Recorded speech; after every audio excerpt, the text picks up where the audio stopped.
I want to get to your announcement about nurseries in a little bit, but you might have heard Maury and I just discussing the top story of the day relating to Angela Rayner. I was wondering if you could just clarify the timeline for it, when it is your understanding that Angela Rayner finally got the advice that she was in the wrong, and indeed when that information reached the Prime Minister. Yes, hello, good morning. So I'll do my best to set out the timeline for you. Obviously, originally, the Deputy Prime Minister sought advice at the point of purchase of the house, which enacted in line with the advice that she received. She then subsequently sought expert advice on that. That original version returned on Monday, but it wasn't later clarified until the Wednesday, further questions that were addressed through the advice. But what also had to happen was that the Deputy Prime Minister needed to seek the permission of the court for an order to be lifted in relation to her family. That only came back on Tuesday evening. So until that point, the Deputy Prime Minister had been more limited in what she could say in public. Once that had come back, alongside the final legal advice that was provided, she was then in a position to make a full statement and to take part in an interview that she did with your channel in order to set out her family circumstances and the actions that she had taken.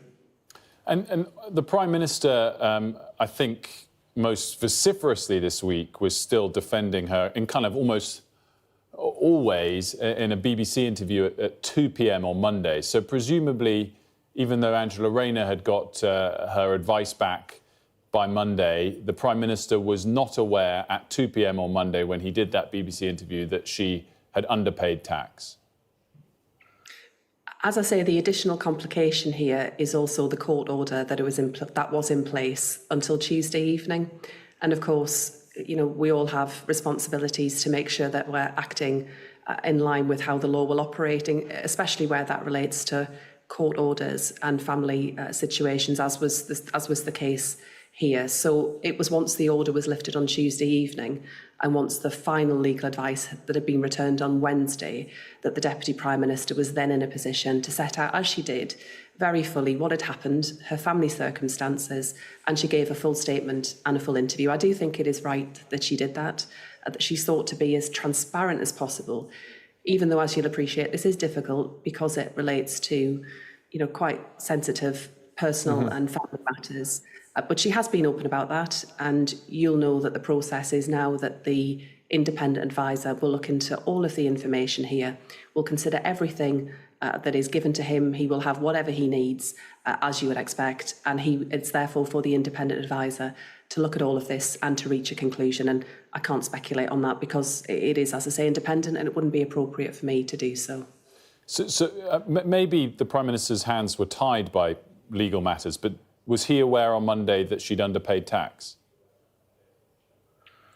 Well, the Deputy Prime Minister has been clear for some time that she believed she'd acted in good faith, that she had paid what was required of her through that house purchase. It then became clear subsequently that that wasn't the case, that additional stamp duty was owed. That was following new, fresh legal advice.